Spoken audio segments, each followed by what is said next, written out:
चलिए, देखिए, मैंने आप लोगों को बताया था कि जो हमारी ये सीरीज है एनवायरनमेंट और इकोलॉजी वाली, ठीक, और सारे लोगों को पता है कि एनवायरनमेंट जो है, ठीक है, उससे कम से कम 18 से लेके 20 प्रश्न हमारे पीसीएस में आते हैं। आप अभी लास्ट कोई भी पेपर उठा के देखोगे तो आपको पता चलेगा कि इनका एनवायरनमेंट का जो वेटेज है वो काफी बड़ा है। ठीक।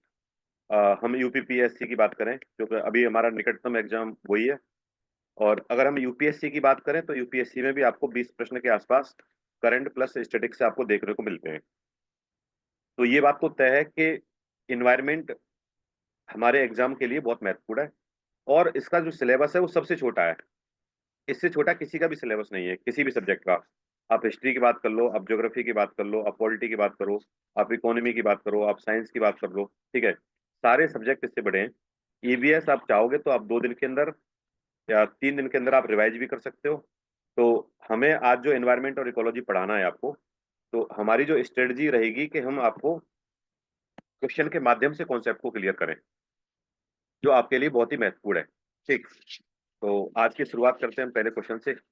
और हमें क्वेश्चन हल नहीं करने यहाँ पे खाली, हमें ये भी देखना है कि क्वेश्चन की अप्रोच को हम किस तरीके से लगाएंगे। ठीक। हमारी अप्रोच क्या होनी चाहिए। तो जैसे कि हमने पहला क्वेश्चन है कि हाल के वर्षों में मानव गतिविधियों के कारण कार्बन डाइऑक्साइड की सांद्रता में बढ़ोतरी हुई है। कार्बन डाइऑक्साइड जो है CO2, उसका कंसंट्रेशन बढ़ा है। ठीक। उसमें बहुत सी वायुमंडल के निचले, किंतु उसमें बहुत सी वायुमंडल के निचले भाग में नहीं रहती, क्योंकि पहला ऑप्शन वह समताप मंडल में पलायन कर जाती है, समुद्रों में पादप प्लवक प्रकाश संश्लेषण कर लेते हैं, और ध्रुवीय बर्फ छत्रक वायु का प्रकट करते हैं। ठीक है। मैंने आपको कल बताया था कि इसका कोई सेंस नहीं बनता कि वो समताप मंडल में पलायन करेगी, और इसका भी कोई सेंस नहीं बनता। इसमें हमारा आंसर था केवल 2। मैंने कल बहुत डिटेल में इसका डिस्कशन किया था। फिर से मैं आपको बता देता हूँ कि देखिए, आपने एक यूट्रोफिकेशन यूट्रोफिकेशन आपने एक कॉन्सेप्ट पढ़ा होगा, या आपने पढ़ा होगा कार्बन फर्टिलाइजेशन। कार्बन का फर्टिलाइजेशन होता है, ठीक है। देखिए, जो भी पेड़ पौधे आपका खाना बनाते हैं उसके लिए सबसे ज्यादा उस प्रोसेस को हम कहते हैं प्रकाश संश्लेषण। ठीक है, फोटोसिंथेसिस। और फोटोसिंथेसिस में जो भी हमारे पेड़ पौधे हैं, जो भी हरे पेड़ पौधे हैं, ठीक है, जो भी पादप प्लवक है, वो CO2 को ग्रहण करते हैं और अपना भोजन बनाते हैं। तो समुद्रों में जो पादप प्लवक होते हैं वो क्या करते हैं, उस कार्बन डाइऑक्साइड को क्या करते हैं, अवशोषित कर लेते हैं और इंस्टॉल किए क्या ऐप हुआ? डिलीट माइक मारोगे? आप लोग। हाँ। बिना ऐप पे चल रहा है।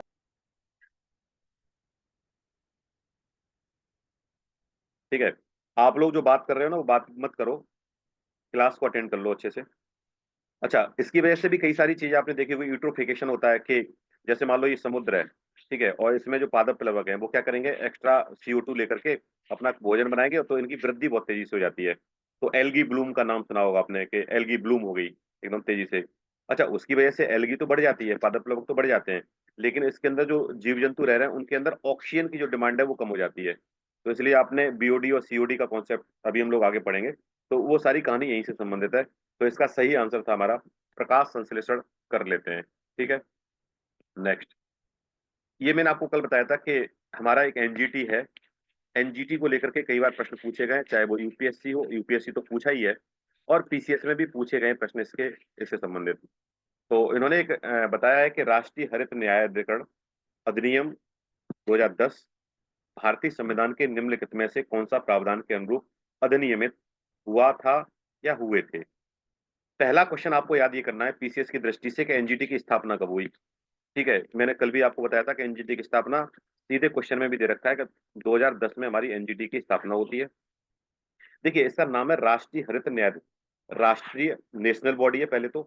देखिए, हमें अगर शब्दों पे अगर हमने ध्यान दे लिया तो हम आंसर आराम से निकाल सकते हैं।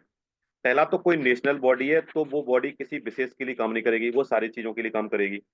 दूसरा, हम ग्रीन की बात कर रहे हैं तो वो पर्यावरण से संबंधित हो गया सीधा मामला। और तीसरा मामला उसका हो गया न्याय से संबंधित, कि वो पर्यावरण संबंधी कोई न्याय का काम करेगी। ये तो हमें इसके नाम से पता चलता है। अब हम देखिए ऑप्शन को। पहला ऑप्शन उन्होंने बताया कि स्वस्थ पर्यावरण के अधिकार के अनुरूप आर्टिकल 1921 आर्टिकल 21 के अंतर्गत जीवन का अधिकार अंग माना जाता है। वेरी गुड, सही बात है। देखिए, दूसरा ऑप्शन दे दिया इन्होंने अनुसूचित जातियों के लिए और अनुसूचित क्षेत्रों के लिए। एसटी की हम बात कर रहे हैं। आप बताइए, कोई भी हमारी नेशनल बॉडी है जो पर्यावरण के लिए काम कर रही है, तो वो एससी एसटी का कोई प्रश्न बनता ही नहीं कि उसके लिए कोई अलग बॉडी हो सकती है वो काम करे। तो ये तो बॉडी कोई काम करेगी नहीं। ठीक है, तो इन चीजों को लेकर के तो हम जान ही सकते हैं कि ये ऑप्शन तो नहीं होगा। तीसरा ऑप्शन इन्होंने दे दिया है कि ये ग्राम सभा की बात कर रहे हैं। तो ग्राम सभा से भी इसका क्या ही संबंध होगा? भाई, जो बॉडी हमारी पर्यावरण की संबंधित काम कर रही है और न्याय के लिए काम कर रही है, तो ग्राम सभा की शक्तियों से कोई लेना देना नहीं है इसका। तो ये जो दो ऑप्शन, तो आपको सीधे सीधे एलिमिनेशन हो जाएगा यहाँ से कि इनका इससे कोई तात्पर्य नहीं है। पहला ऑप्शन हमारा सही था, तो इसमें ऑप्शन हमारा सही हो जाएगा, ऑप्शन वन। ठीक है, तो एनजीटी के बारे में आप थोड़ा डिटेल में और देख लेंगे। और एनजीटी के बारे में आपको क्या करना है कि इसकी स्थापना कब हुई और इसका बेसिकली काम क्या है कि हमारा जो हमारे सुप्रीम कोर्ट है या जो हमारे हाई कोर्ट है या हमारे जो भी डिस्ट्रिक्ट कोर्ट हैं, उन पे हमारा वर्कलोड पहले से बहुत ज्यादा है। ठीक, पहले से वो बहुत ज्यादा केसेस देख रहे हैं। तो उसके केसेस को, उसके लोड को कम करने के लिए हमने एक नई न्याय अधिकरण की एक एक्ट लेके आए और एक हमने नई संस्था स्थापित की जिसका नाम है एनजीटी, नेशनल ग्रीन ट्राइब्यूनल।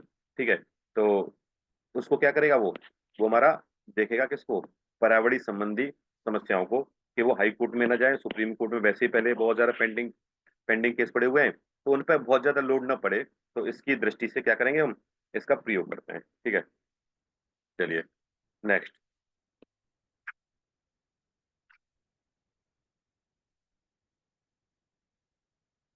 देखिए, एनजीटी से एक फिर संबंधित प्रश्न आ गया। अब आप मुझे बताएंगे कि इसका आंसर क्या होगा। देखिए, राष्ट्रीय हरित अधिकरण एनजीटी किस प्रकार केंद्रीय प्रदूषण बोर्ड सीपीसीबी से भिन्न है?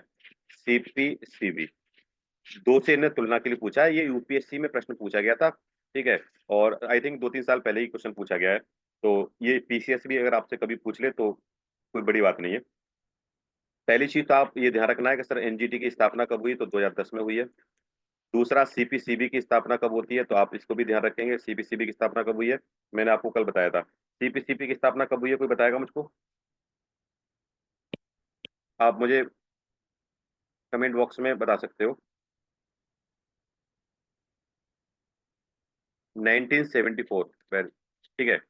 अब देखिए उन्होंने पूछा क्या है, तो आपको दो चीज तो यूपी पीसीएस के एग्जाम के पॉइंट ऑफ व्यू से आपको ध्यान रखना है, क्योंकि आपको पता है कि पीसीएस में आजकल मिलाने वाले क्वेश्चन बहुत पूछ रहे हैं। ये चार ऑप्शन वाले, चार बॉडी का नाम दे देंगे, ठीक है, और यहाँ आपसे ईयर पूछ लेंगे। तो अगर हम इधर ही याद करते जाएं, या आप कोई लिस्ट बना लो, सबसे बेहतर आपके लिए क्या होगा कि आप एक अपना कॉपी पेन लेके बैठो और जितनी भी हमारी बॉडीज आ रही हैं उनका नाम क्या है, उनका काम क्या है, और उसके उसकी कब स्थापना हुई, अगर ये आपने कर लिया तो आप मान के चलो कि 4 से 5 प्रश्न आपके सही होने की संभावना हो जाएगी।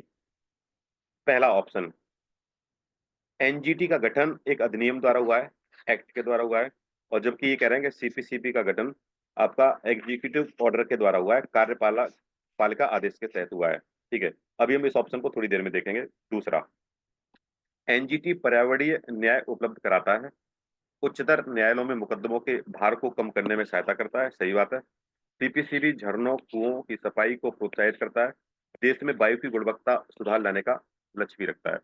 देखिए, सीपीसीबी आया ही इसीलिए था, अगर मैं बात करूं कि उसको क्या करना था कि हमें जो झरने हैं, कुएं हैं, उनकी सफाई को लेकर के, प्लस एयर की क्वालिटी को लेकर के सीपीसीबी का बोर्ड का गठन किया गया था। तो इसका बेसिक काम यही है। ये ऑप्शन ही डायरेक्ट यूपीएससी में पूछा गया, ये डायरेक्ट ऑप्शन यूपीएससी का है। हम आप लोगों को यूपीएससी के क्वेश्चन इसलिए थोड़े बहुत करा रहे हैं क्योंकि इससे आपको ये अंदाजा लगे कि आप उन क्वेश्चन को भी कर पाए, और बहुत ज्यादा टफ क्वेश्चन नहीं है लेकिन आपको इसकी नॉलेज होनी चाहिए। तो नो डाउट आपको ये तो पता ही है। आप इस पर रवि, उस पर कुछ लिखो मत, अदरवाइज यहाँ बहुत ज्यादा समस्या हो जाएगी।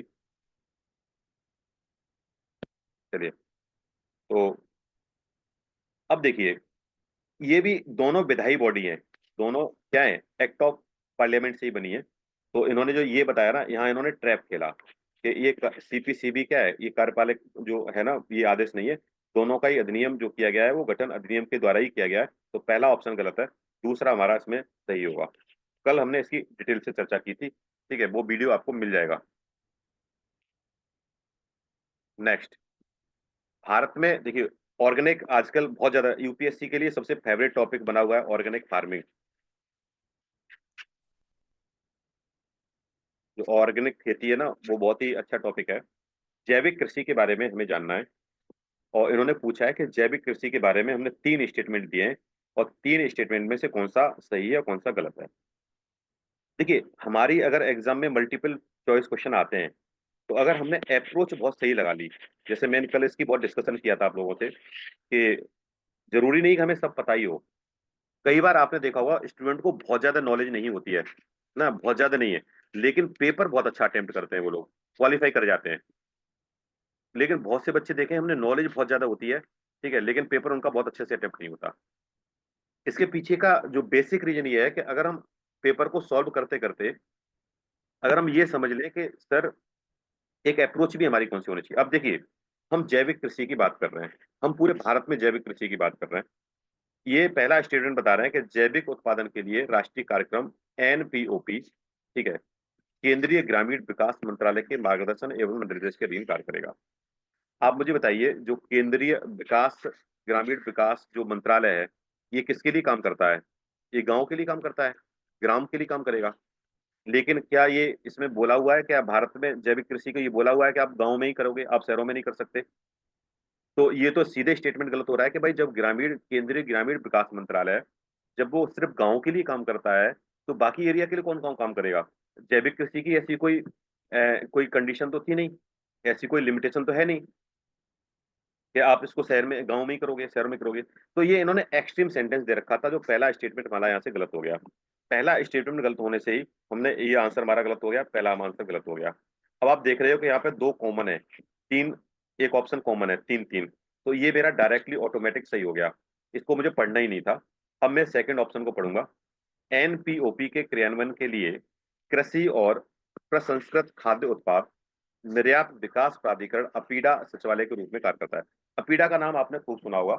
अपीडा, जब भी कोई एग्रीकल्चर फार्मिंग होती है या ऑर्गेनिक फार्मिंग करेंगे या कोई भी कृषि से प्रसंस्कृत खाद्य उत्पाद हम निर्यात या विकास करते हैं, तो इसमें अपीडा का रोल होता है। तो ये स्टेटमेंट हमारा सही है। आप मुझे बताओगे कि अपीडा की स्थापना कब हुई? अपीडा कब आया? तो इसका सही ऑप्शन हो गया हमारा ऑप्शन 2 और 3। आप मुझे कमेंट बॉक्स में बताएंगे कि अपीडा की स्थापना कब हुई। ठीक,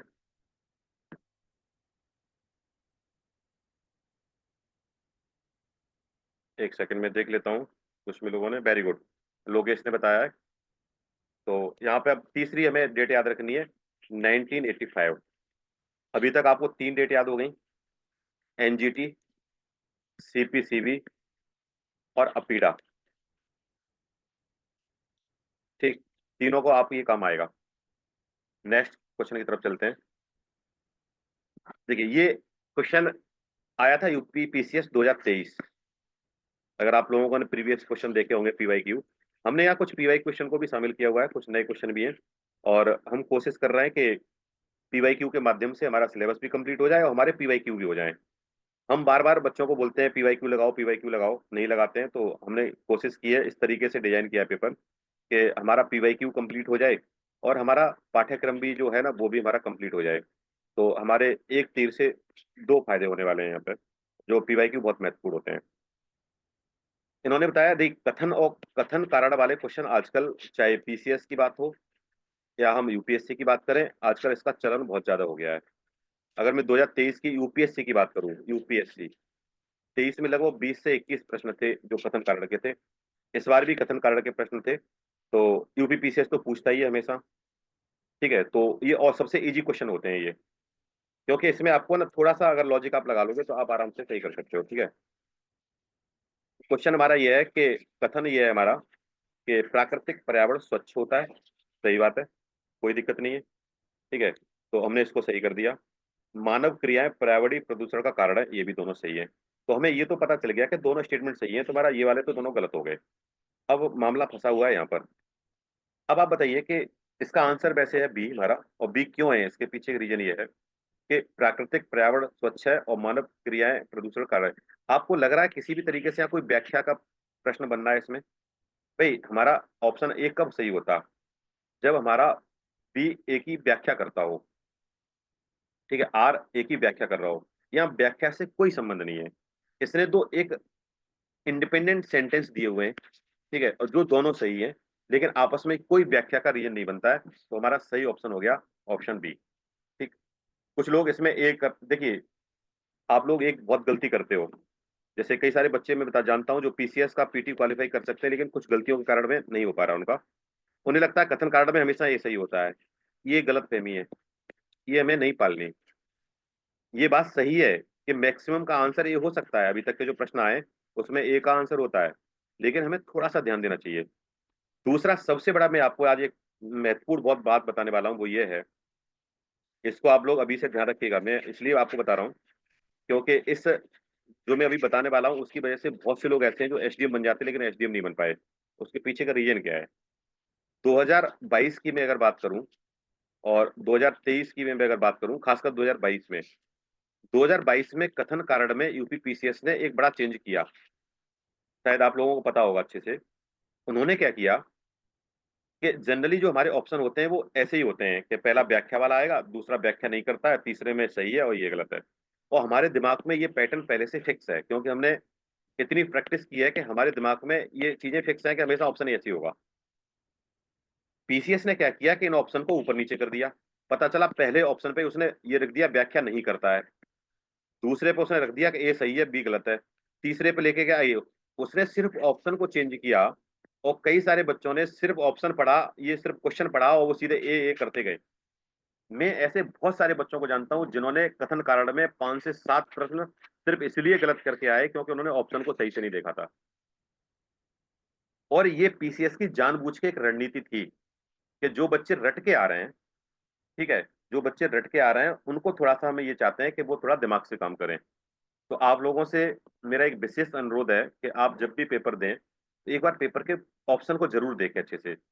जैसे मैंने उस दिन आपसे पूछा कि कलर ब्लाइंडनेस किसकी कमी से होता है, तो मैक्सिमम बच्चों ने इसका आंसर गलत दिया।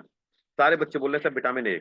आपने प्रश्न को सुना ही नहीं, क्योंकि मैं कलर ब्लाइंडनेस की बात कर रहा हूँ, मैं नाइट ब्लाइंडनेस की बात नहीं कर रहा। अगर मैं नाइट ब्लाइंडनेस की बात करता, मैं रतौंधे की बात करता, तो विटामिन ए होता। कलर ब्लाइंडनेस विटामिन का कोई रोल ही नहीं है, वो एक जेनेटिक रोग है। और ये पीसीएस ने 2022 में प्रश्न पूछा। तो हमें जो गलती की वजह से हमारे प्रश्न कम हो जाते हैं, हमें उन पे भी ध्यान देना है। अगर हम अपनी गलतियों को कम करेंगे तो मान के चलो आपके 10 से 15 नंबर आपके सीधे सीधे बढ़ जाएंगे, जो आपके लिए बहुत, जो आपको बिना पढ़े बढ़ेंगे। इसमें आपकी पढ़ाई की मेहनत नहीं है, इसमें आपकी मेहनत है कि आपने गलतियां को छोड़ा। ठीक है, चलिए नेक्स्ट।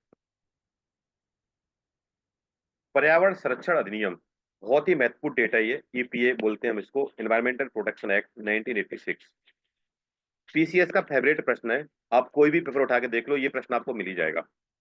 अगर आपने पीवाईक्यू लगाए हैं तो ये प्रश्न मिल ही जाएगा कि पर्यावरण संरक्षण अधिनियम कब आया, वन्यजीव संरक्षण अधिनियम कब आया। ये सारे अधिनियम आपको मिल जाएंगे, ऐसे पूछते हैं, वो मिलाने के लिए पूछते हैं, कभी सिंगल ही पूछते हैं।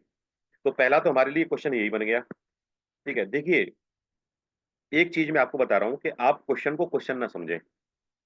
हमें क्वेश्चन में भी कुछ फैक्ट याद करने हैं। अगर हमें पर्यावरण संरक्षण अधिनियम से क्वेश्चन से पूछा है तो हमारे लिए एक इन्फॉर्मेशन है ये, चाहे हमारा क्वेश्चन हो चाहे हमारे ऑप्शन हो।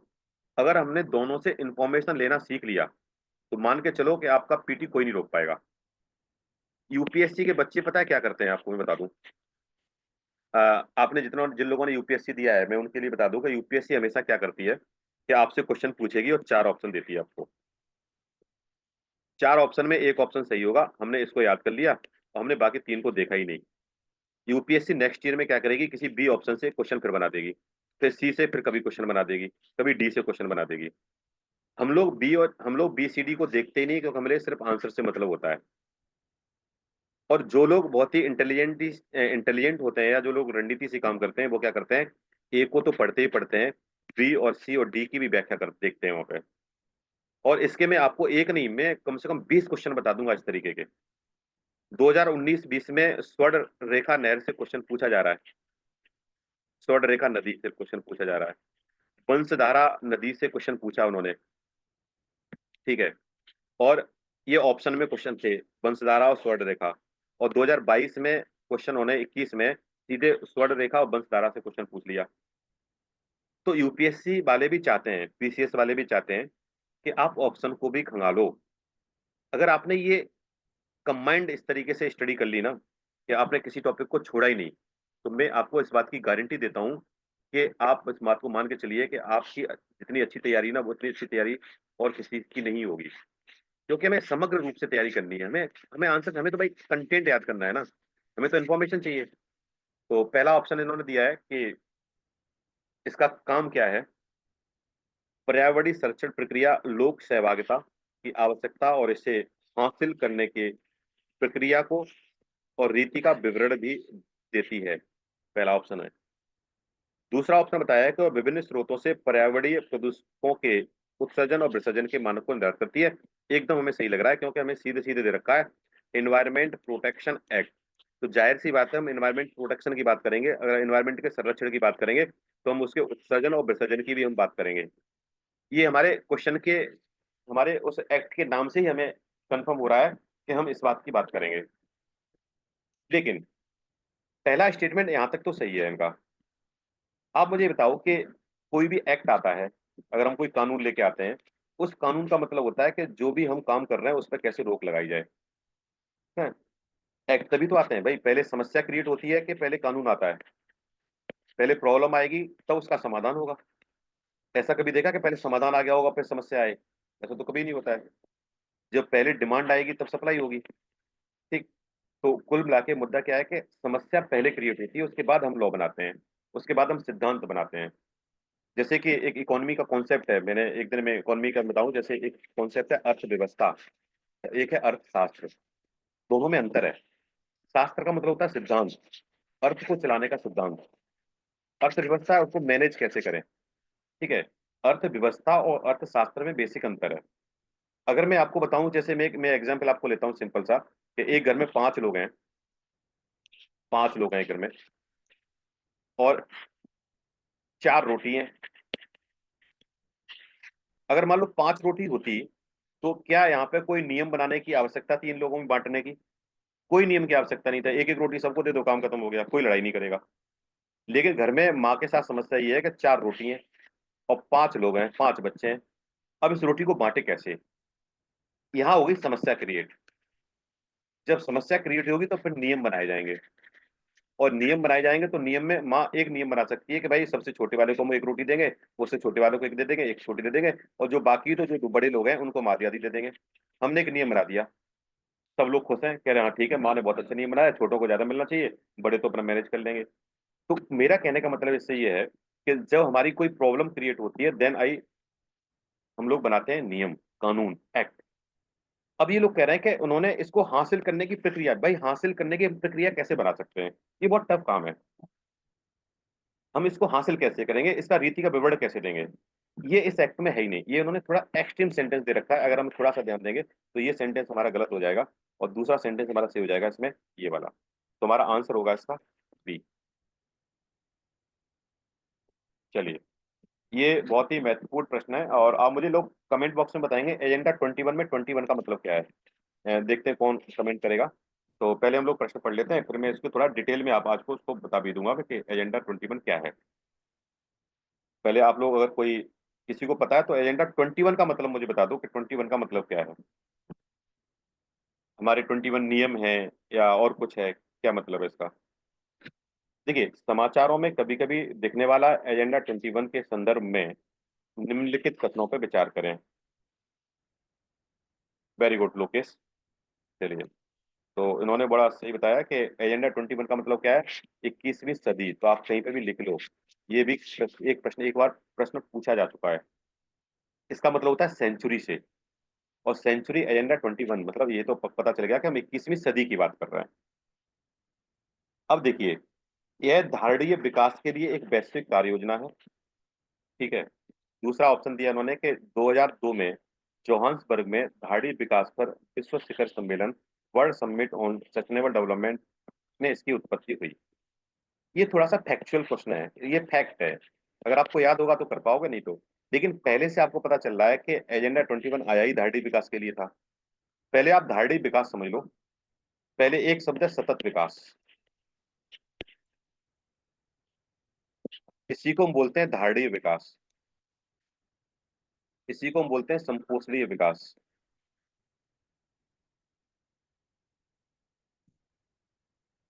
तो अगर किसी नाम से कुछ चेहरा बदल के क्वेश्चन आ जाए ना, तो आपको डरना है, संपोषणीय विकास।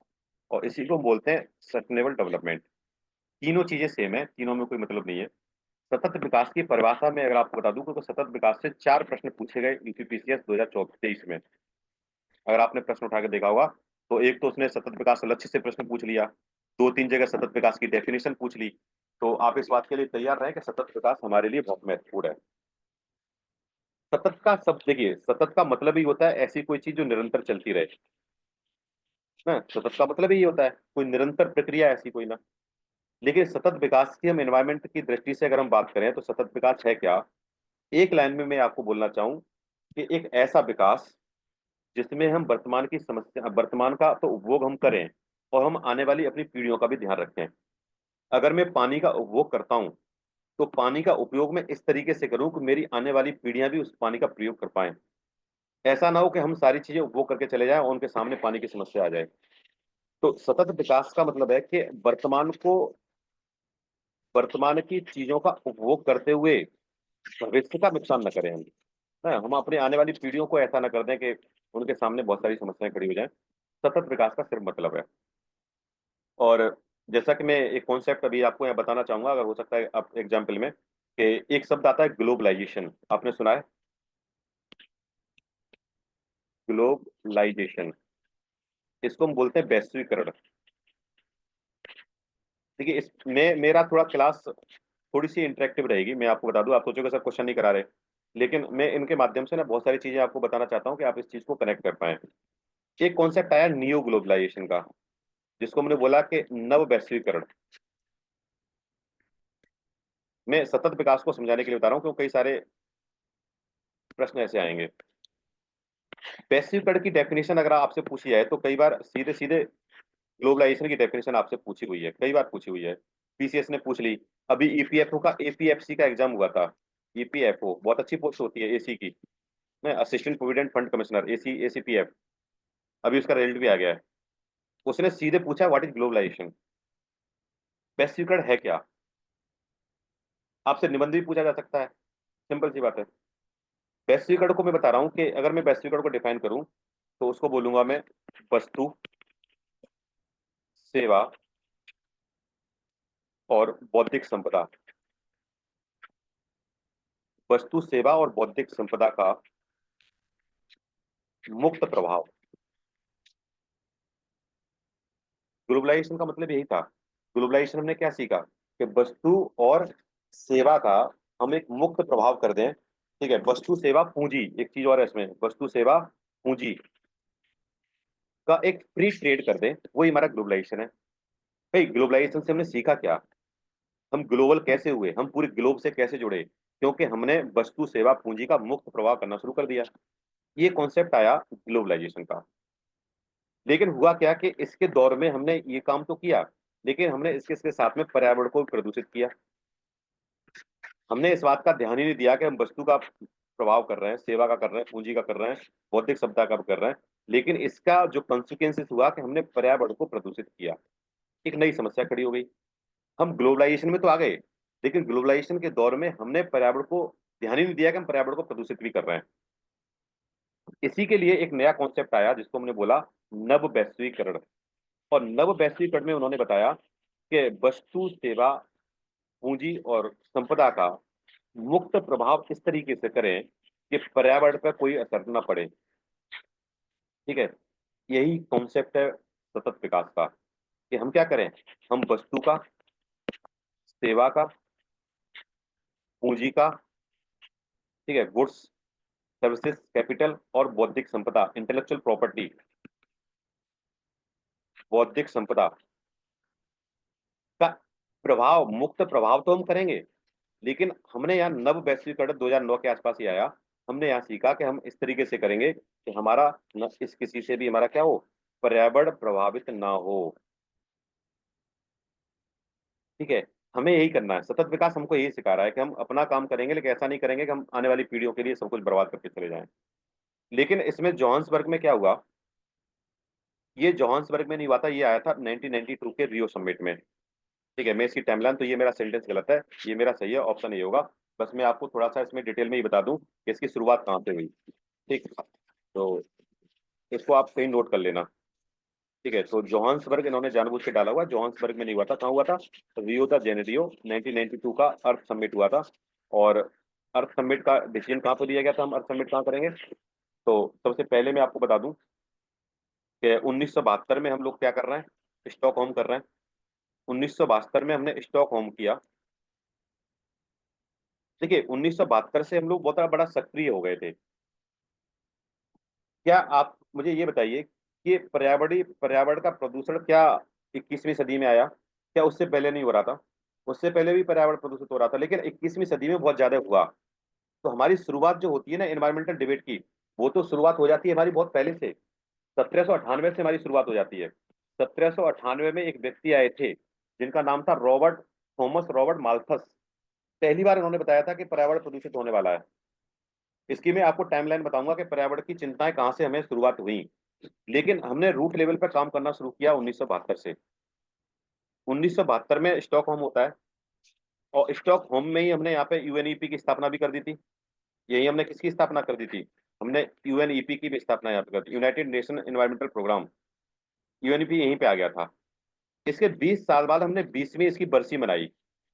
जैसे ना 10 वर्ष की होती है, 20 वर्ष, तो 20th एनिवर्सरी हमने इसकी मनाई। और 20th एनिवर्सरी हमें मनानी मनानी पड़ी अर्थ समिट के रूप में।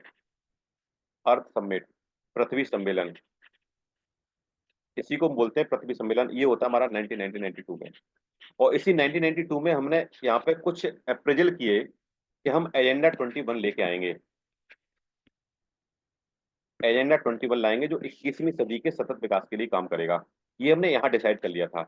और फिर हम इसी को हम बोलते हैं रियो, रियो समिट। रियो 1992 में होता है। या तो मैं इसको पृथ्वी सम्मेलन बोलूं, या मैं रियो समिट, रियो बोलूं मैं, क्योंकि ये रियो तो जनवरी में हुआ है। फिर इसीलिए हम बोलते हैं कि हमने रियो 5 मनाया 1997 में। और 1997 में हमने क्या किया, एजेंडा 21 का हमने मूल्यांकन किया। इसका हमने क्या करते हैं यहाँ पे, यहाँ हम इसका मूल्यांकन करते हैं कि हमने कितना कर पाए, कितना नहीं कर पाए। तो एजेंडा 21 को अगर समझना हो, तो सबसे पहला पॉइंट आपको याद रखना है कि एजेंडा 21 हमें 21वीं सदी के बारे में बात कर रहा है। और एजेंडा 21 ने हमको बताया कि अर्थ समिट में हम सतत विकास की बात करेंगे, कि सतत विकास कैसे हो। और रियो, हमारा रियो होता है, अब रियो की टाइमलाइन याद कर लो। रियो हमारा होता है 1952 में।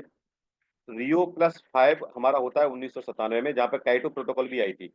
और यहीं पे हमारा यूएनएफसीसी की भी स्थापना हो चुकी है 1992 में। और 95 में हमारा पहला यूएनएफसीसी का कॉन्फ्रेंस होता है COP1 बर्लिन में। ठीक है, ये भी याद होगा।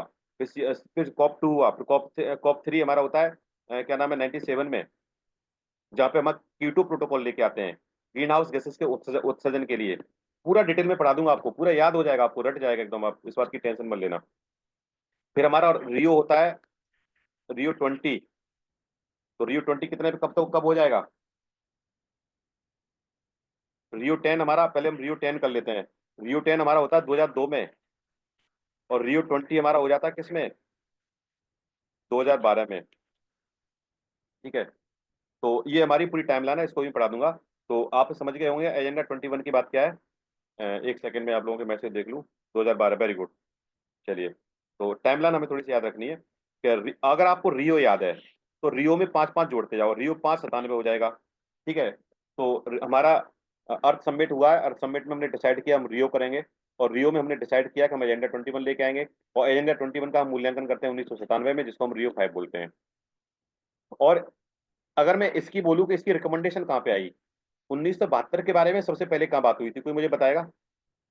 हमने कहाँ पर निर्णय लिया था कि हम स्टॉक होम करेंगे, कोई बता सकता है, बताइए। जो भी बताएगा उसके लिए एक चॉकलेट मेरी तरफ से। जो भी मुझे अभी आंसर देगा 30 सेकंड में सबसे पहले, कि हमने रियो की बात कहाँ की थी। भाई ऐसा कोई सम्मेलन किया होगा, कोई रिकमेंडेशन आई होगी कि हमें रियो करना है, स्टॉक होम में करना है, तो हमने कहाँ पे किया था, बताइए।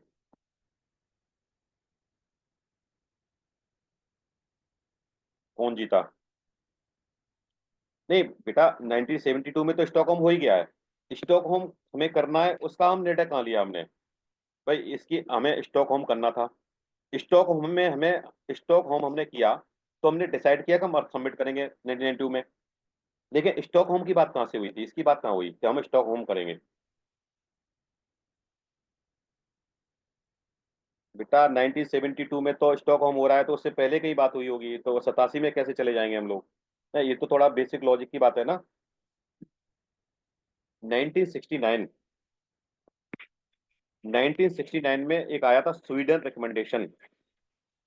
स्वीडन रिकमेंडेशन, जो मैं आपको यहाँ पे पढ़ाऊंगा ना, यूपीएससी का एक क्वेश्चन नहीं बचेगा आपको। 1969 में एक स्वीडन रिकमेंडेशन आता है, और यहाँ हमने निर्णय लिया कि हम करेंगे स्टॉकहोम। 1972 में हमने यहाँ 1972 में स्टॉकहोम किया। 1972 में स्टॉकहोम करने के बाद में 20वीं हमने बरसी मनाई। ठीक है, 2 दशक बाद में फिर हमने 1992 में हम रियो करते हैं, जिसको हम पृथ्वी सम्मेलन बोलते हैं। और रियो के बाद में हमने एजेंडा 21 लेके आए, और एजेंडा 21 का मूल्यांकन हम 1997 में करते हैं। ठीक है, 1997 में हमने क्या किया? एजेंडा 21 का यही हमें, और स्टॉक होम से ही हमने 5 जून को एनवायरमेंट डे मनाना, क्योंकि ये 5 जून को हुआ था। 5 जून को हुआ था हमारा स्टॉक होम, 5 जून 1972 को। इसीलिए हम विश्व पर्यावरण दिवस 5 जून को मनाते हैं। ये आप नोट कर लो कहीं पे भी, आपको एक क्वेश्चन से बहुत इंफॉर्मेशन मिलने वाली है। मेरा मकसद ये रहेगा कि हम क्वेश्चन कम कर पाए, लेकिन हम उसके माध्यम से आराम से चीजें कवर कर लें। तो इस प्रश्न को लेकर के आपको कोई डाउट तो नहीं है किसी भी तरीके की? धाड़ी विकास के लिए जोहान्सबर्ग जोहान्सबर्ग, जो हमारा ये 2002 वाला, ये जोहान्सबर्ग है। जोहान्सबर्ग, ठीक। ये क्योटो है, ये क्योटो में हुआ था 2012 का। ये मुझे आप बताओगे कहाँ हुआ था? इसका आप लोग मुझे बताओगे। ठीक, चलिए नेक्स्ट प्रश्न में चलते हैं। फिर आगे देखिए, अभी मैंने इसलिए आपको धारणी विकास के बारे में काफी डिटेल से चर्चा की कि एक प्रश्न फिर है। धारणीय लक्ष्य, विकास लक्ष्य, सस्टेनेबल डेवलपमेंट गोल, इसको हम बोलते हैं एसडीजी। और आज मैं आप लोगों को एक होमवर्क दे रहा हूँ कि अगर आपको 1 नंबर पक्का करना है, तो आज आप एसडीजी के गोल याद कर लेंगे सारे। कितने गोल हैं? 17। और 17 की चाहे आप ट्रिक बना लो, रट लो, कुछ भी कर लो, भाई मेरे इसको याद कर लो। एक प्रश्न हमेशा पूछा जा रहा है इससे, एक प्रश्न 100% आ रहा है। आप प्रश्न उठा के देख लो, चाहे मिलाने से पूछ रहा हो या आपसे सिंगल क्वेश्चन पूछ रहा है, एक प्रश्न आपका आ रहा है। आप लोग इस ये याद करोगे, इस बात का मुझे आप वादा करो कि सर हम लोग याद करेंगे, मैं कल पूछूंगा आपसे। तो इन्होंने बोला कि पहली बार 1972 में एक वैश्विक वैचारिक मंडल, थिंक टैंक ने, जिसे क्लब ऑफ रोम कहा जाता है, प्रस्तावित किया। ठीक, पहला सेंटेंस है। धारणीय विकास का लक्ष्य 2030 तक प्राप्त किए जाने। ये आपने खूब पढ़ा होगा कि एसडीजी का गोल क्या है? 2030 में हमें प्राप्त करना है। तो सबसे पहला काम है आपका करोगे कि 17 एसडीजी हमें दे रखे हैं। पहला किससे है, दूसरा क्या मतलब है, तीसरा किससे संबंधित है, आप उसको याद करोगे। जब याद कर लोगे तो मैं आपको एक ट्रिक बताऊंगा, और एक्चुअली वो ट्रिक नहीं है, वो एक लॉजिक है।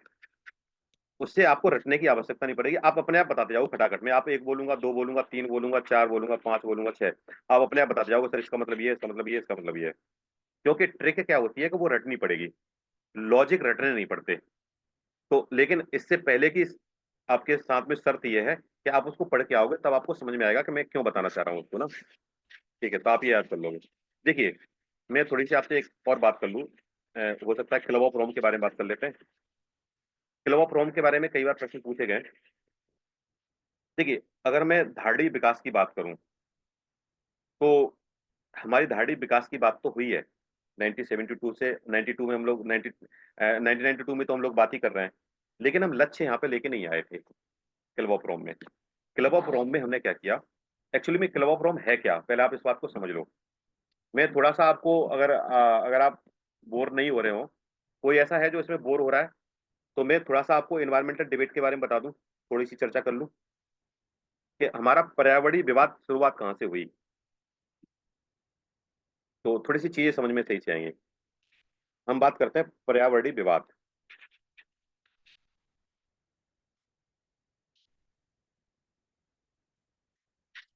इसको हम बोलते हैं इन्वायरमेंटल डिबेट। ठीक, देखिए, सबसे पहले एक व्यक्ति थे, जिनका नाम था थॉमस रॉबर्ट माल्थस। तो माल्थस के नाम से जानते हैं उन्हें। माल्थस आए, माल्थस ने एक किताब लिखी। इन्होंने पहली बार हिंट दी कि हमारा पर्यावरण क्या करेगा, हमारा पर्यावरण प्रदूषित होने वाला है। ये होते हैं दूरदर्शी लोग। इन्होंने पहली बार बताया तो इन्होंने एक बुक लिखी। उस बुक का नाम था an essay on the principle of population. Principle of population. इन्होंने एक किताब लिखी। किताब क्या लिखी कि an essay on the principle of population. इस किताब में उन्होंने दो चीजें बताई।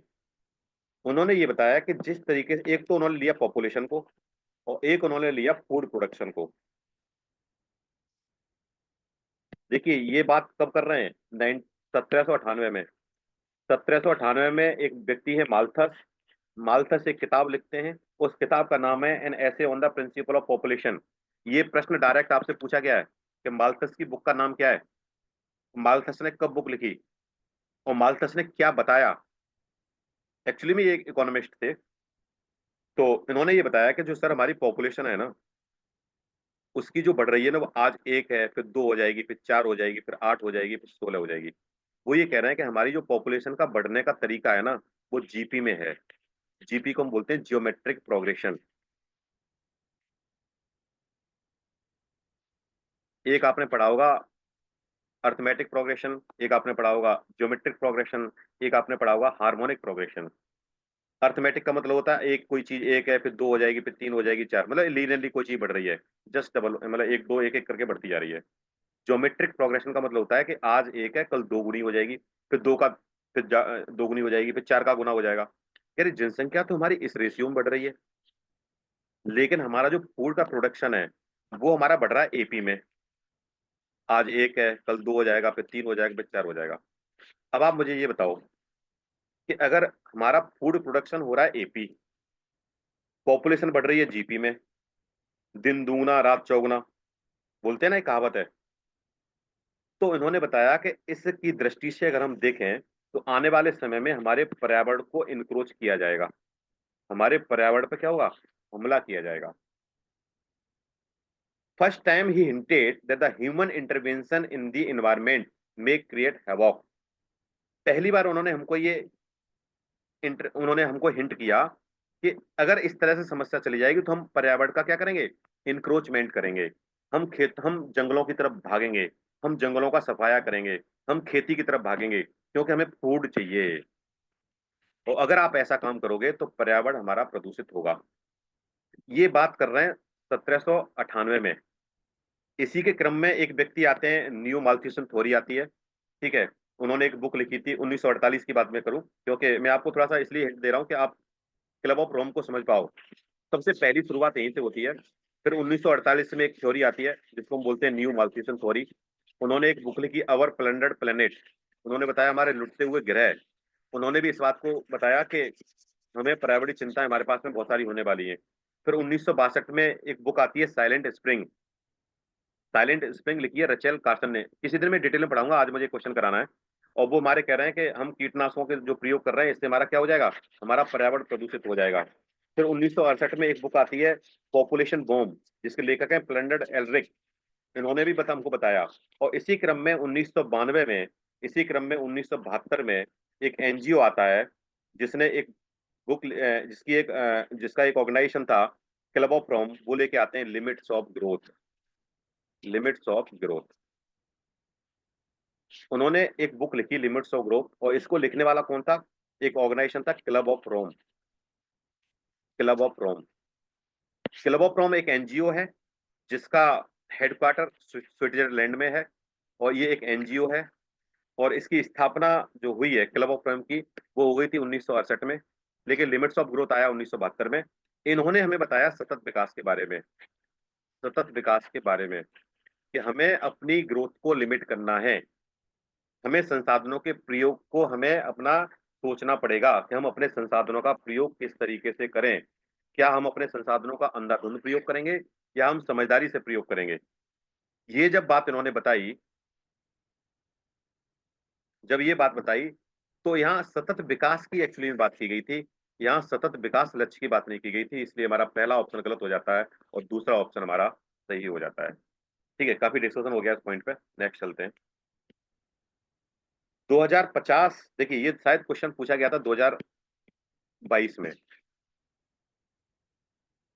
2050 के नेट जीरो लक्ष्य के संदर्भ में निम्नलिखित में से कौन सा कथन सही है? नेट जीरो लक्ष्य की हम बात कर रहे हैं, ठीक है, नेट जीरो गोल वाली बात कर रहे हैं।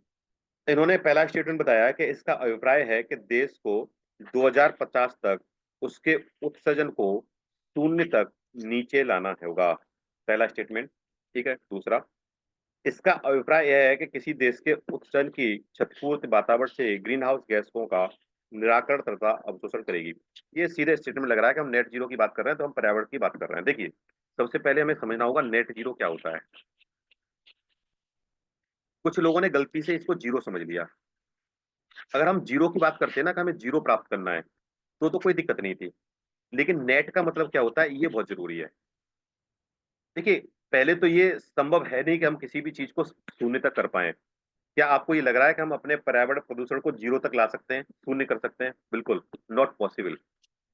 और उसके सामने जब नेट का मतलब लगा हुआ है, नेट जीरो का मतलब होता है कि जितना हम किसी चीज का उत्सर्जन कर रहे हैं, हम मान लो कार्बन का उत्सर्जन हम जितना कर रहे हैं, उतनी ही मात्रा में हम उसका क्या करें, हम उसका अवशोषण भी कर लें, या हम उसकी जगह कोई अल्टरनेट लेके आ जाएं। अगर मैं अपनी कोई औद्योगिक कंपनी लगा के चलता हूँ, और अगर मुझे पता चलता है कि मैं अपना एक इतना कार्बन को CO2 का उत्सर्जित करता हूँ, तो उतनी ही मात्रा में मैं पेड़ पौधे लगा दूं, तो मेरा को हो जाएगा कि मेरी वजह से नेट हो जाएगा, तो नेट जीरो आ जाएगा। कि हमने जितना किया उतना हमने कहीं ना कहीं दूसरी जगह हमने उसकी व्यवस्था बना दी। तो यहाँ पे इन्होंने जानबूझ के सेंटेंस में क्या डाला था कि शून्य तक नीचे लाना। कुछ स्टूडेंट ने इसको भी सही कर दिया था। पहले तो हम 2050 तक शून्य तक ला नहीं सकते, हम आइडियल कंडीशन में रह ही नहीं सकते। हम ये कर सकते हैं कि बस हम जितना हम किसी को दे रहे हैं और उतना हम इससे ले रहे हैं, हम उसको बराबर हमने कर दिया। तो इसका पहला स्टेटमेंट इसका गलत था और दूसरा स्टेटमेंट इसका सही है, तो इसका आंसर था ऑप्शन बी। किसी को समस्या है इसमें अभी तक? चलिए नेक्स्ट, पर्यावरणीय अतिवादियों। ठीक है, पर्यावरण अतिवादी क्या होते हैं? जो पर्यावरण के लिए बहुत ज्यादा सेंसिटिव हैं। ऐसे लोग, अतिवादी का मतलब ये होता है कि किसी भी चीज को एक्सट्रीम ले जाना, किसी भी चीज के बारे में एक्सट्रीम सोचना। तो एक तो समझ में आ गया कि जो पर्यावरणवादी हैं, जो पर्यावरण के लिए काम कर रहे हैं, ठीक है, जो अतिवादी हैं, तो जाहिर से है कि उनका जो थिंकिंग होगी, जो उनके थॉट्स होंगे, वो एक एक्सट्रीम लेवल के होंगे। वो किसी बात से समझौता तो नहीं करेंगे। लगता है आपको अतिवादी समझौता करेगा? हार्ड एंड फास्ट रूल होते हैं इनके, नहीं ऐसा होना चाहिए तो होना चाहिए भाई, पर्यावरण प्रदूषित हो रहा है, हमें ये स्टेप उठाना है तो उठाना है। हम बीच का ढुलमुल रवैया नहीं अपनाएंगे। तो सबसे पहले अगर हम इस शब्द को समझ गए तो हमारा आंसर निकालना बहुत आसान हो जाएगा। अब इन्होंने क्या बताया कि इनका विश्वास है कि पृथ्वी पर मानव समाज पृथ्वी की वहन करने की क्षमता की सीमाओं के समीप तक खतरनाक रूप से बढ़ रहे हैं। सही बात है, कोई दिक्कत नहीं है। लग रहा है कि भाई मानव समाज ने हमें क्या किया है, हमें एक खतरनाक रूप से हमें पर्यावरण को प्रदूषित कर रहे हैं, ये मानते हैं, और ये मानते हैं कि मानव की देन है ये सख्त जनसंख्या नियंत्रण की मांग करते हैं। उन्हें पता है कि पॉपुलेशन के बढ़ने से बहुत सारी समस्याएं हो रही हैं, तो इनका जो रवैया है वो ये भी क्या है, एकदम कठोर है। ये भी बात सही लग रही है, भाई पर्यावरण अतिवादी हैं, पर्यावरण के बारे में सोचेंगे वो, इसमें क्या समस्या है। ये कम उपभोग उन्मुख तथा कम अपशिष्ट उत्पादक जीवन शैली पर बल देते हैं, बहुत अच्छी बात है। भाई वो कह रहा है कि हम उतना ही उपभोग करें जितना हमें जरूरत है, उतना ही हम अपशिष्ट निकालें जितना हमें जरूरत है, हम ज्यादा क्यों करें। जैसे मैं आपको एक एग्जांपल दूं, पंजाब की मैं अगर आपसे बात करूं कि पंजाब में इलेक्ट्रिसिटी सब्सिडी मिली, ठीक, वहां पे लोगों ने खेत को भराई करने के लिए मोटर चलाना शुरू कर दिया। अब मोटर चल रही है, बिजली का बिल देना नहीं है, खेतों में पानी जा रहा है, पानी भर गया, उसके बाद भी पानी बह रहा है। वहां का मैक्सिमम किसान यही काम कर रहा है। अब आप मुझे बताइए कि आपके संसाधन आप बर्बाद कर रहे हो क्या बचा रहे हो? भाई आपका काम हो गया। आज भी हम लोग गाँव में देखते हैं कि गाँव में समर का एक चलन चल गया है कि समर लगवाएंगे, समर लगवाएंगे। पानी चल रहा है, आप कपड़ा धुल रहे हो, पता चला कि पानी बह रहा है। भाई जितनी जरूरत है उतना यूज करो। अच्छा, पंजाब में क्या हुआ कि जब पानी इस तरीके से बहना शुरू हो गया तो पानी में आर्सेनिक और यूरेनियम आने लगा, और वही पानी लोग पीते थे। वाटर लेवल नीचे चला गया। जब वाटर लेवल नीचे चला गया तो बाद में पता चला कि वहां के लोगों को कैंसर की बीमारी बहुत ज्यादा होने लगी। आप देख रहे हो कैंसर, पंजाब से एक कैंसर एक्सप्रेस नाम से ट्रेन चलती है, दिल्ली के लिए आती है। बहुत से लोग पंजाब में, एक तो पंजाब नशे के लिए भी फेमस है, दूसरा इसका भी एक बड़ा रीजन था। तो हमें अपने संसाधनों का ऑप्टिमम यूज करना है, बर्बाद नहीं करना है। तो इसमें हम तीनों ऑप्शन को देखेंगे तो लगभग तीनों ऑप्शन सही है हमारे, तो इसका आंसर हो जाएगा 1 2 3। ठीक, चलिए नेक्स्ट। निम्नलिखित में से एक पारितंत्र इकोसिस्टम शब्द का सर्वोत्तम प्रकट, अच्छा मैंने उस दिन आपको इकोसिस्टम के बारे में बहुत डिटेल से समझाया था, आप लोगों को अच्छा याद है। आप मुझे इसका आंसर बताओगे सर, इसका आंसर क्या होगा? इकोसिस्टम के बारे में आप तुरंत बताओगे मुझे, क्योंकि इकोसिस्टम के बारे में आपको बता चुका हूं।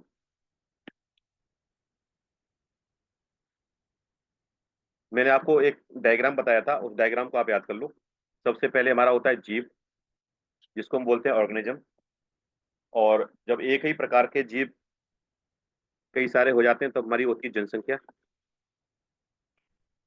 और जब कई सारी जनसंख्याएं अलग अलग मिलकर के क्या बनाती हैं? समुदाय।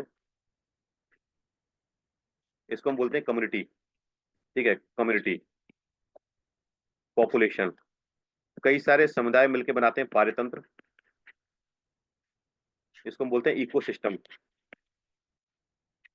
ठीक, कई सारे पारतंत्र मिलकर बनाते हैं जीवोम, और जीवों के बारे में बोलता है जैव क्षेत्र, जैव मंडल, इसको हम बोलते हैं बायोस्फीयर। ये डायग्राम जब तक आपको याद रहेगा तो आप डेफिनेशन आराम से निकाल पाओगे। ठीक, तो पारतंत्र के बारे में उन्होंने क्या बताया? पारतंत्र क्या बता रहे हैं? कौन सा सही है?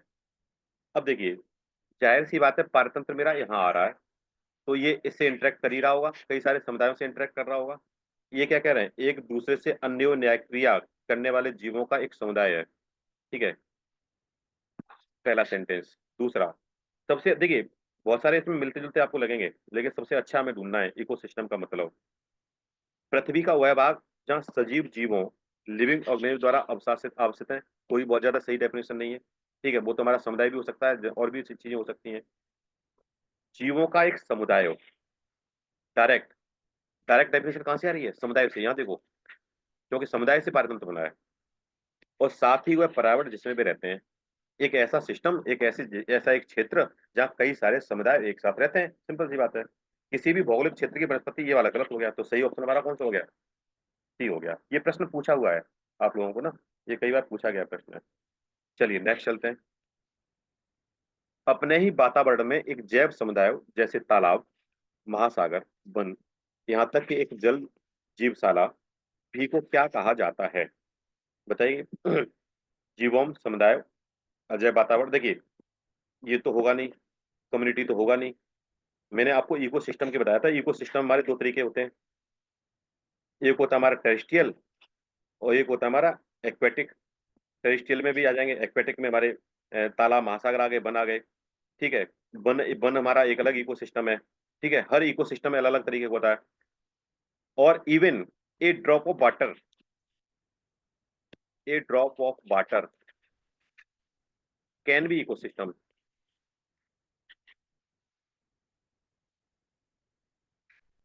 ठीक, एक छोटी सी पानी की बूंद भी एक इकोसिस्टम है। सब इसको बोलते हैं माइक्रो इकोसिस्टम, माइक्रो इकोसिस्टम। ये क्वेश्चन पूछा गया है। अब बोलोगे सर कैसे? भाई एक पानी की बूंद है, हो सकता है उसमें कोई बैक्टीरिया और वायरस रह रहा हो, उसके लिए एनवायरनमेंट हो, उसमें क्या दिक्कत है? कोई कोई भी माइक्रो ऑर्गेनिज्म रह रहा होगा। तो एक पानी की बूंद भी इकोसिस्टम हो सकता है, इसको बोलते हैं माइक्रो इकोसिस्टम। और एक होता है महासागर, इसको बोलते हैं ह्यूज माइक्रो सिस्टम, मैक्रो, सबसे बड़ा माइक्रो सिस्टम, सबसे बड़ा मैक्रो इकोसिस्टम। तो इकोसिस्टम क्या होगा? तो इसको हम बोलेंगे, इसका आंसर क्या हो जाएगा? डी।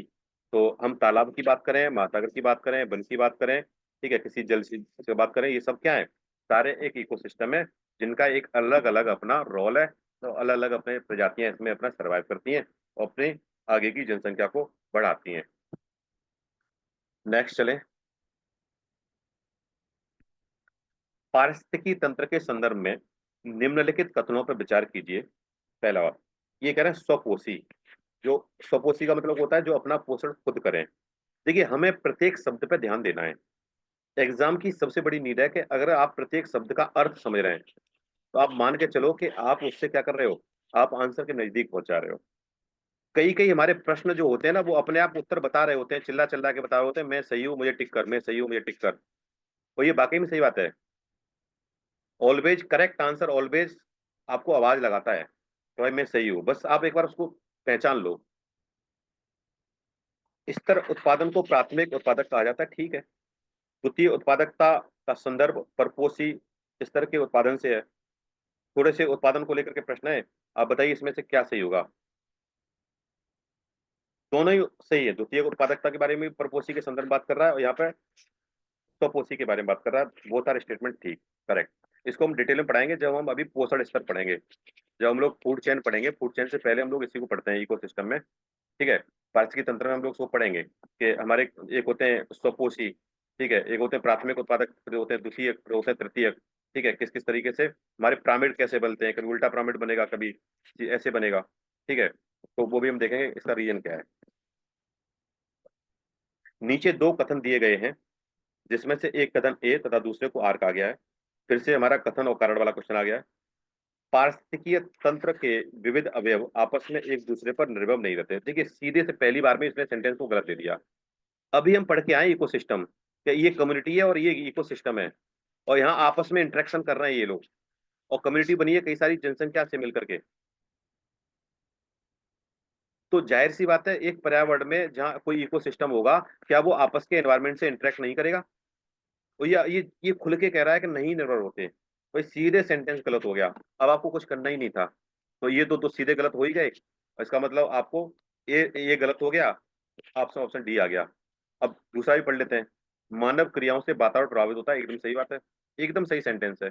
देखिए इन्होंने क्या कर दिया, एक दूसरे पर निर्भर नहीं है। अगर यहाँ लिखता है एक दूसरे पर निर्भर है, तो हमारा आंसर कौन सा हो जाता सही, हमारा ये वाला आंसर हो जाता है। ये दोनों सही है, व्याख्या नहीं करता। तो उन्होंने जानबूझ के ट्रैप कहाँ डाला, इसको आपको ध्यान देना है। सिंपल क्वेश्चन है। इको सेंसिटिव जोन की बात चल रही है कि इको सेंसिटिव जोन क्या होते हैं। पारिस्थितिकीय संवेदी क्षेत्र के बारे में कौन सा कथन सही है। पारिस्थितिकीय संवेदी क्षेत्र वे हैं जिन्हें वन्य जीव संरक्षण अधिनियम 1972 के अधीन घोषित किया गया। एक नई डेट यार और याद कर लो। हमने बात करी आपको ईपीए की। ईपीए हमारा आता है 1986 में। एनजीटी हमारा आता है 2010 में। पीपीसीबी हमारा आता है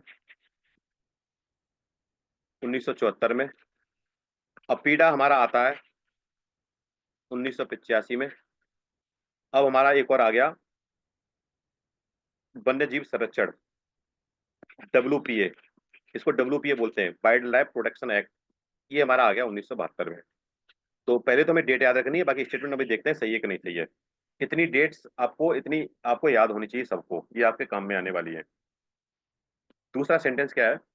पारिस्थितिकी संवेदी क्षेत्र को घोषित करने का प्रयोजन उन क्षेत्रों में है केवल कृषि को छोड़कर सभी मानव क्रियाओं को प्रतिबंध लगाना।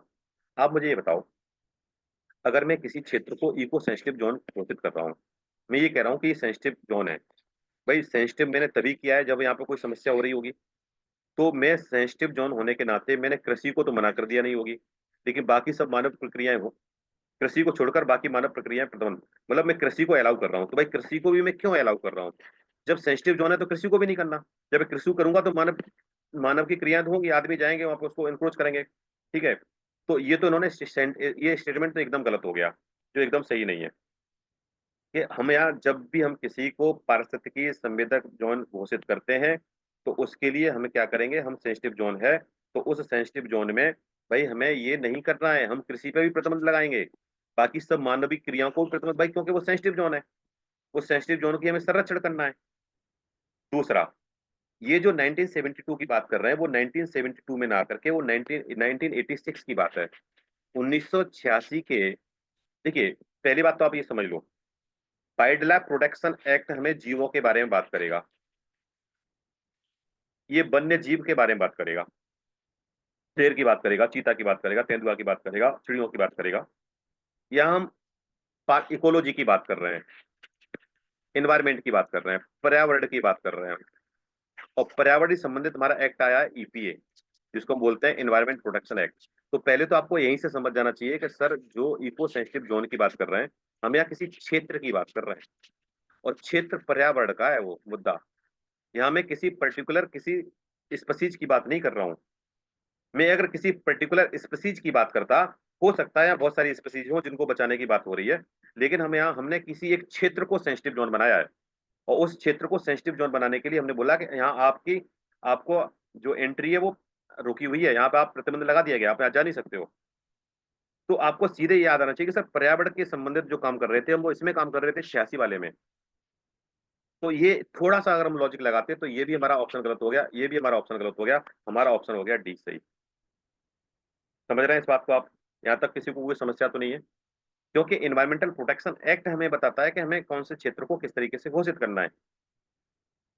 और हमारा अगर ये वाइल्ड लाइफ की हम बात करते हैं, अगर मैं तेंदुआ की बात करता, अगर मैं किसी ग्रेट हॉर्नबिल की बात करता, या मैं किसी और की बात करता, तो मैं WPA की बात करता। ठीक है, चलिए। मरुस्थल क्षेत्रों में जल ह्रास को रोकने के लिए, ये कई बार प्रश्न पूछा गया है, निम्नलिखित में से कौन सा पर्ण रूपांतरण होता है? देखिए, आप खूब अच्छे से जानते हैं कि जो मरुस्थलीय पौधे होते हैं वहाँ पानी उनको कम मिलता है, वहाँ पानी है ही नहीं एक्चुअली में।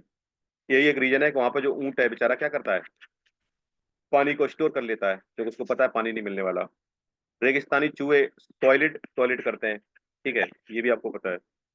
अगर में पानी कम मिलता है तो जाहिर सी बात है कि नेचर में इतनी शक्ति है, प्रकृति में इतनी शक्ति है कि वो उनको उसी के हिसाब से ढालना शुरू कर देते हैं।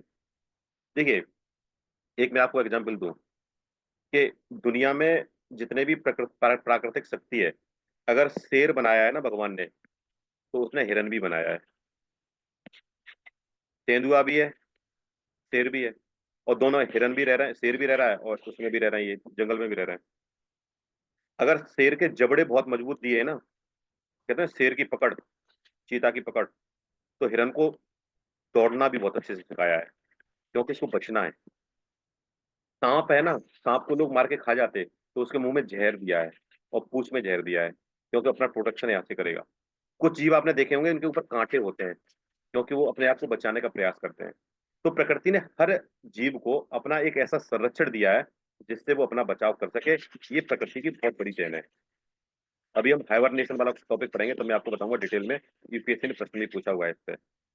तो यही एक रीजन है कि अगर हमें जल ह्रास को रोकना है तो उसके लिए सबसे अच्छा क्या है, कठोर एवं मोमी पर्ड होना चाहिए, पत्ते होने चाहिए, छोटे पत्ते होंगे, और पर्ड की जगह कांटे होंगे, तो उसमें क्या होगा, इसकी वजह से जो हमारा इवोपरेशन है, जिसको बाष्पोसर्जन बोलते हैं, है इवोपरेशन बोलते हैं, वो हमारा कम होता है। रेट ऑफ इवोपरेशन कम हो जाएगा तो पानी का जो लॉस है वो कम हो जाता है। और ये तीनों इसके लिए जिम्मेदार हैं, जो वहाँ के पौधे होते हैं उसके लिए तीनों जिम्मेदार हैं। इसलिए जल ह्रास को रोकने के लिए मोमी पर्ड होगा तो पानी उस पर तुरंत क्या होगा, वो बहुत ज्यादा नहीं, जैसे कोई भी चीज संद्र, किसी में रंध्र ज्यादा होंगे, छेद ज्यादा होंगे तो जल्दी बाष्पोत्सर्जन करेगा। अगर उसका पत्ता मोमी टाइप का है, एकदम चिकना है, तो वो इतना जल्दी क्या करेगा, बाष्पोत्सर्जन नहीं कर पाएगा। छोटा होगा तो कम, बहुत कम कर पाएगा। कांटे होंगे तो कम होगा। तो ये तीनों अच्छे हैं, और ये कई बार पूछा गया प्रश्न है। ठीक, नेक्स्ट, निम्नलिखित में से कौन से पृथ्वी ग्रह पर कार्बन चक्र में कार्बन डाइऑक्साइड का, बहुत अच्छा क्वेश्चन है ये, बहुत वेरी गुड, जबरदस्त क्वेश्चन है। वो ये कह रहे हैं कि हमारे पृथ्वी पर ऐसी कौन कौन सी क्रियाएं हैं जिससे हमारे पृथ्वी पर कार्बन चक्र में कार्बन डाइऑक्साइड का योगदान बढ़ जाता है। देखिए, बड़े ध्यान देने वाली बात, बहुत टेक्निकल प्रश्न था, कई सारे बच्चे इसको गलत कर दिए थे।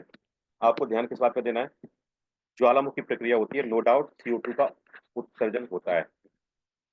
आप सांस लेते हो, कार्बन डाइऑक्साइड छोड़ते हो, आप योगदान कर रहे हो। प्रकाश संश्लेषण एक ऐसी व्यवस्था है जहां पर CO2 का अवशोषण होता है, जिससे पौधे क्या बनाते हैं, अपना खाना बनाते हैं। ये प्रकाश संश्लेषण क्या करता है, ऑक्सीजन CO2 को एब्जॉर्ब करता है। किसी भी जैविक पदार्थ का क्षय होगा तो CO2 का क्या होगा, उत्सर्जन होगा। तो आपसे इन्होंने पूछा है किस किस जगह से कार्बन डाइऑक्साइड का योगदान है। ठीक है, तो एक तो योगदान ये है, एक योगदान ये है। इसका तीन ऑप्शन नहीं होगा, और तीन तीन जहां जहां पर है उसको हटा दो आप, तो ये गया, ये गया, ये गया, सॉरी, ये गया, और आंसर हो जाएगा हमारा क्या, क्योंकि प्रकाश संश्लेषण क्या कर रहा है, एब्जॉर्ब कर रहा है, कम कर रहा है। ये लोग अपना योगदान बढ़ा रहे हैं। ज्वालामुखी से CO2 निकल रही है, श्वसन से CO2 निकल रही है, जैविक पदार्थ के क्षय से CO2 निकल रही है। बहुत आसान प्रश्न है।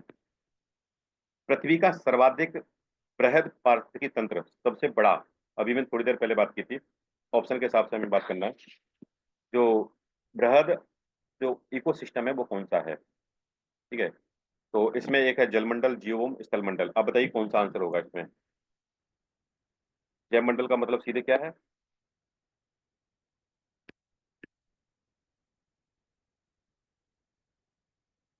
देखिए, तीनों का इंटरसेक्शन हमने आपको बताया था। ये जैवमंडल है, ये वायुमंडल है, ये आपका जलमंडल है। और इन तीनों का जो इंटरसेक्शन है वही हमारा क्या है? जैवमंडल है। तो ये सबसे जो बृहद हमारा जो इकोसिस्टम बनता है वो ये बनता है, जो तीनों से मिलकर बनता है। ठीक है, अगर हम इकोसिस्टम की बात, एक्वेटिक सिस्टम की बात करते हैं तो महासागर होता है। ठीक है, अगर मैं जलमंडल में एक्वेटिक में सबसे ह्यूज एक्वेटिक इकोसिस्टम की बात करूंगा तो महासागर होगा। सबसे छोटा पानी की बूंद होगी। इसी तरीके से अलग अलग हम बात करेंगे, स्थलमंडल में भी अलग अलग हो जाएंगे। ठीक है, तो यहाँ पे हमारा जो होगा आंसर वो क्या होगा? जैवमंडल होगा। किसी जीव का पारिस्थितिकी निकेत, बहुत बेहतरीन प्रश्न है। इसको हम बोलते हैं इकोलॉजिकल नीके। इकोलॉजिकल, कोई नीके बोलता है, कोई नीचे बोलता है, तो आप जो भी आपको सही लगे उसको बोल दो। जनरली हमें बताया गया था कि जब सी एच के बाद में ई आता है तो हम इसका क की तरफ प्रयोग करते हैं। और सी एच के बाद में अगर कोई भी चीज आती है ना, तो हम इसको इस च की तरह यूज करते हैं ना। जैसे आप केमिस्ट्री को केमिस्ट्री नहीं बोलते ना, तो सी एच के बाद में ई आएगा तो हम क की तरह यूज करते हैं, इसलिए सी एच के बाद ये तो नीचे हम बोलेंगे, कोई लोग नीचे। और बाकी हम इसका चक यूज करेंगे अगर यहाँ पे एक्स वाई जेड कुछ भी आता है ना, इस तरीके से। तो ये एक सामान्य रूल है, ठीक है, उसको याद रखिए। देखिए, पहले मैं आपको इकोलॉजिकल नीको को समझा देता हूँ। एक कॉन्सेप्ट बहुत जबरदस्त है और कई सारे बच्चे गलत करते थे, तो मैं एक बहुत बेहतरीन उदाहरण लेके आपको समझाना चाहता हूँ। ठीक है, अगर आप लोग थक गए होंगे तो मैं हम क्लास का एंड कर दूंगा, हम कल भी प्रश्न कर लेंगे, तो आप मुझे बता देना। ठीक, देखिए, इसको बोलते हैं निकेत।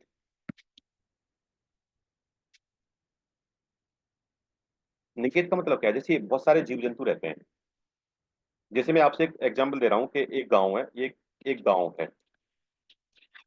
उस गांव में एक व्यक्ति रहता है ए, इसका नाम ए है। इसका पता होगा कुछ, मान लो इसका पता है कि बी ब्लॉक में रहता है और C27 उसका घर है। मतलब इस तरीके से मान लेते हैं।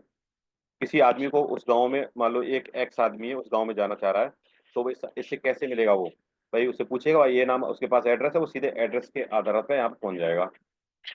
मेरा कहने का मतलब है कि अगर कोई व्यक्ति किसी से मिलने जा रहा है तो उसके पास में अगर उसका पता है तो उसके घर पर जा सकता है। और ये व्यक्ति अपने पते के नाम के आधार पर ही जाना जाता है कि फलाना व्यक्ति यहाँ रहता है। मैं सिंपल आप बोलूँ कि मैं अगर बोलूँ कि ए नाम का व्यक्ति कहाँ रहता है, तो आप बोलोगे सर बी ब्लॉक में C27 में रहता है। B27 कर लो ना। तो हमने पता किया कि अगर कोई व्यक्ति जाना जा रहा है तो वो अपने पता के अपने आवास के पते के आधार पर जाना जा रहा है।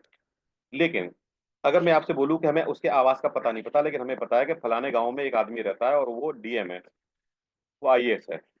अब आप मुझे बताओ कि उस गांव में आप जब एंटर करोगे तो क्या आप उसका एड्रेस पूछोगे? आप बोलोगे अरे फलाने आप व्यक्ति जो आईएएस है वो कहाँ रहते हैं?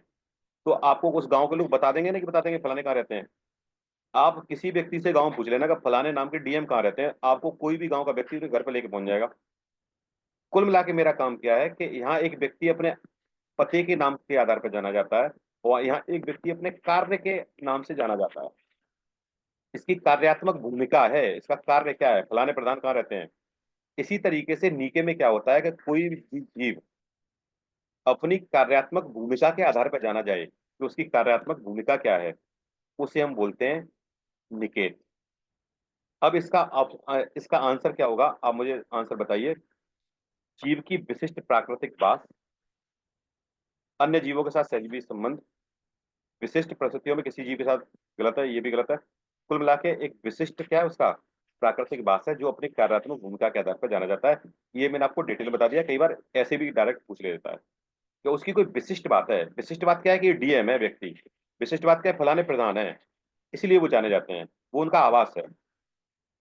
तो इसीलिए मैंने आपको ये समझाया था। तो अब आप समझ जाएंगे कि निकेत क्या होता है। निकेत होता है कि कोई भी जीव अपनी कार्यात्मक भूमिका के आधार पर जाना जाए, अपनी कार्यात्मक इकाई के आधार पर जाना जाए कि फलाना यहाँ रहता है। प्रकृति में अनेक तरह की, देखिए मैं इसको पढ़ के सुना देता हूँ आपको। प्रकृति में अनेक तरह की प्रजातियां पाई जाती हैं, एक ही पर्यायवास में पाई जाती हैं, परंतु उनके कार्य भिन्न भिन्न होते हैं। एक ही पर्यायवास में कई तरह के जीव रह रहे हैं और सबके कार्य अलग अलग हैं। इसका कार्य अलग है, इसका कार्य अलग है, इसका कार्य अलग है। पर्यायवाच में किसी प्रजाति को कार्यात्मक लक्षण, जो भी उसके कार्यात्मक लक्षण होंगे, उसके आधार को हम क्या कहते हैं, कार्यात्मक लक्षण को हम क्या कहते हैं, हम निकेत कहते हैं। ठीक है, उसका कार्यात्मक लक्षण ही क्या है, कार्यात्मक लक्षण ही निकेत है। ठीक। और इस शब्द का सबसे पहले जो यूज किया था निकेत का, वो थे 1917 में, एक व्यक्ति थे जिनका नाम था जे ग्रीन नेल। जे ग्रीन नेल। ठीक है, मैं यहाँ लिख देता हूँ, जे ग्रीन नेल। आपसे अगर पूछा जाए कि निकेत शब्द किसने दिया है, तो आप बोलोगे सर 1917 में, जैसे एजी टांसले ने दिया था इकोसिस्टम के बारे में, तो इसी तरीके से इकोलॉजी को 1917 में ये पूछा जा सकता है कभी ना, आप इसको ध्यान रखेंगे। एक प्रश्न और कर लेते हैं, उसके बाद हम लोग कल मंडे को कंटिन्यू करेंगे, कल तो आपकी छुट्टी रहेगी। नेक्स्ट 20 क्वेश्चन हो जाएंगे फिर ना। फिर वही क्वेश्चन है, निम्नलिखित में से कौन सा एक पद केवल जीव द्वारा ग्रहण किए गए ठीक स्थान का नहीं है, बल्कि जीवों के समुदाय में उसकी कार्यात्मक भूमिका का वर्णन करता है। तो अभी मैंने आपको पारिस्थितिकीय इकोटोन का कोई मतलब है नहीं, आवास का मतलब है नहीं, ये होता है पारिस्थितिक कर्मता। कर्मता निकेत से लगभग संबंधित शब्द है, तो इसका आंसर क्या हो जाएगा, ये हो जाएगा। तो आज आप लोगों की क्लास यही एंड होती है, नेक्स्ट हमारी सीरीज कंटिन्यू होगी नेक्स्ट डे, और आप लोग आते रहिए, और जहाँ तक मुझे पता है आप लोगों को इससे बहुत ज़्यादा फायदा हुआ होगा, तो आप लगातार क्लास करते रहें। Thank you, bye bye, take care.